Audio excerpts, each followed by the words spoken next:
Okay, so I said that I was going to do a whole bunch of work on just filling out more of the same, more producers without recording it, just because it would be a lot of editing for not a lot of excitement. But I wanted to record this part of it when I came across it because I realized I sort of hadn't shown anyone how to do this yet. And this might come up in your games. It could be a bit of a challenge if you aren't familiar with how the system works.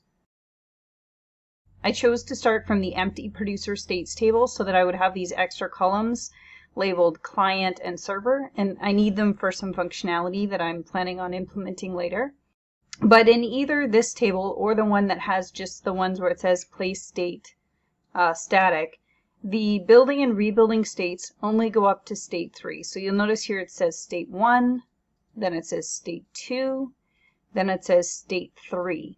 But you're actually allowed up to 32 states. We just didn't put them in here because that would have made this really hard to manage for the average game that probably wouldn't make use of them. But in Coralcraft, I need at least 2 more states than what I have right now for the wild corals to be able to get big enough. So that means I have to add some new states. And it's not that hard to do. These are an asset reference. You just have to say that you want to insert a column, right? I put one in like that. I can give it a name here. The name has to match. The ones I'm going to add right now are just going to be a static and a client for building state 4 is what I need next. But it has to be from down here. You have to pick asset reference, and then in the name field, which is kind of, I know it's a little awkward to click it, but it's that part that says with the number on it there. That's the part you can change the name. So it has to be, you have to name these exactly the way that the other ones are, like the same pattern if you want this to work. So building state 4, and I'm going to go underscore client as my first one. So then I hit OK. And now, so you see it looks just like the other ones. And then we'll do it again. On the little mark thing to open this up. And this one we're going to change to building state 4. Oops, I put it in the wrong spot. I'm going to have to move this over after. This one's going to be static. I'll probably end up having to add a server for these later too, depending on what I build. But for now, these two are good enough. So building state 4 static. And then the column type, again, in this case, it needs to be set to an asset reference because that's what the other ones are. I put that in the wrong spot, so I'm just going to move that to the right.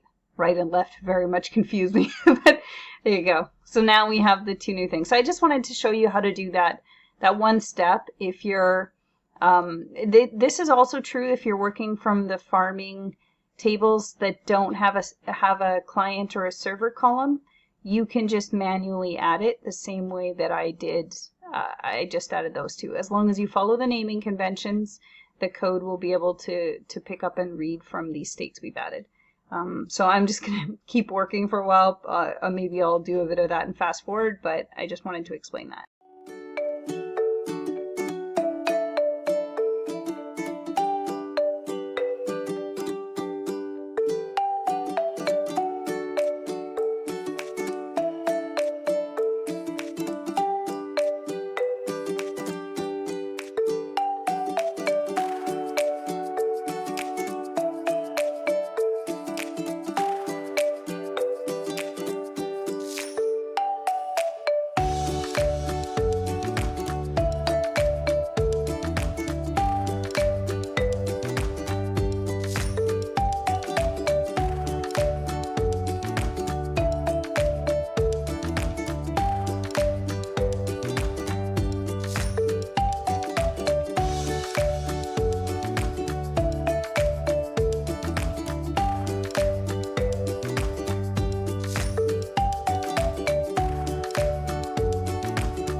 Okay, I've now probably put in 5 or 6 hours of just putting in data. Lots and lots and lots of data.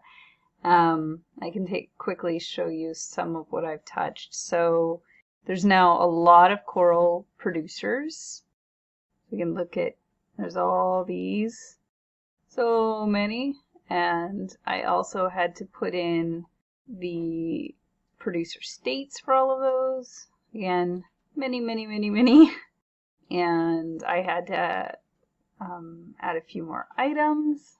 So I was working in this table where these were, again, the items tables, the stuff that shows up on your hotbar and in your inventory. I had to add a new placeable because I had to add a new producer base.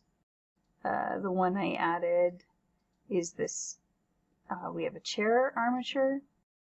What else did I had to add? Oh, I had to add new drops so that when you harvest the coral, you can get a correct thing. So I was in this table. And this time, because I was adding so much data to so many different tables, I actually did most of this editing externally in Google and then imported it back in. That folder that you get when you hit here, if you just overwrite this file, like I did my editing in Google and then I saved it out and overwrote this file. That's how I got it back in again. So that's what I've done to get all this data in. Now it is untested data, so there's probably errors and bugs all over the place, and I will fix those as I find them, but I needed to do just a lot of work to try and get some of these basic mechanics in. So then the other thing that I did when I wasn't on screen is I set up these. Now, if you remember, we only set up a replicator. So replicators are needed for all of this sort of dynamic content that the player is interacting with, right? So all of the gatherables and all of the producers, they have to be inside an appropriate replicator. So to add these pre-built placeables to my scene, I had to first, I went into the area, so I'm just in my town area. Here's Coral Town, and there's the area set up for it. Inside of there, it doesn't actually have to be in that area object loader, but whatever, it's fine. It should just be in here. So inside of this area, I had to add a replicator loader and a replicator. So the replicator loader is what makes this thing able to run here. And then the placeables replicator is the thing that contains the placeables. So we could allow a player to place placeables in here, but that's not actually what I'm interested in this case. In this case, what I just wanted to be able to do was to be able to test my wild coral. So in the replicated core objects folder, the one with the little static symbol, looks like a little circle with a line through it, that folder is where I put these pre-built placeables. If you want to get out your own pre-built placeable, if you just type pre-built into the project content here, you can see there's a selection of pre-built objects that we have there. And how they work is you just put the data for the object you want on them. So on these ones, I've marked the placeable ID as a wild coral node and the producer ID as whichever coral I wanted to test. So these are just this is the information that's from the database. So that just tells it what thing from the database it's supposed to load. These aren't needed in cases where the player's going to place the coral. These are needed in cases where you want to populate your environment with producers.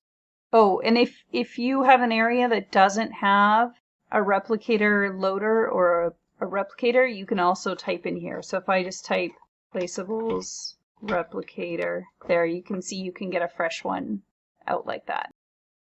So the stuff I was adding data for was for the transplanted corals that can be started from the coral that you farm, the wild corals that can be started from just little seedlings, and then also the coral chairs that where you can grow a chair to place in your home. I also did some work to fix the dead states on the home objects. So on the nets, when your coral dies on there, I did some work to make those look less bad. I added those, as I showed earlier in the video, the other thing I did was add those extra states to the table. So everything that I've done. So now we're gonna try testing. So to start with, let's just hit play and see how this is going. Those look pretty nice. They're bigger, much bigger than the ones you farm, which is good. I can harvest these ones and I'll just get fragments back if I do that. So that's all working as intended. Now something, I don't know if you noticed that camera jerking there, that totally means I did not shut camera collision off on the drops. I probably forgot it on all the drops. I forget that all the time, so I'll make a note for myself here to fix that on all drops. Sorry, I was just writing it down on a piece of paper here. But it's good that they're all working and dropping fragments. That's nice. Now, the ones in your house, remember their state. So like if you log off today and you play again a week from now, they'll do whatever, you know, they will have grown, or they'll still be dead if you killed them, or whatever state they should be in. These ones that are not inside a player lot, they're just in an area, they're going to reset the next time the server starts. So even if I destroyed all the coral in this map, tomorrow or the next day when a new person plays the game, all this coral will have come back because its state isn't saved. It's only saved during the play session. It's not saved to the server. So I've got more of these here. The reason I have some more is because the ones that I was testing here are the ones that grow right from the seed. So I also need to test the other set that comes from that you plant from transplanted coral. Doesn't look like I have any planted coral, so let's try to remedy that here. Now I know, again, corals are growing really fast, but that's not forever, that's just for now, and that flickering, I know what's causing it. I will show how to fix that. I'm sure most of you already know if you've been doing any core kit bash, but we'll go over it just in case someone doesn't know about it yet.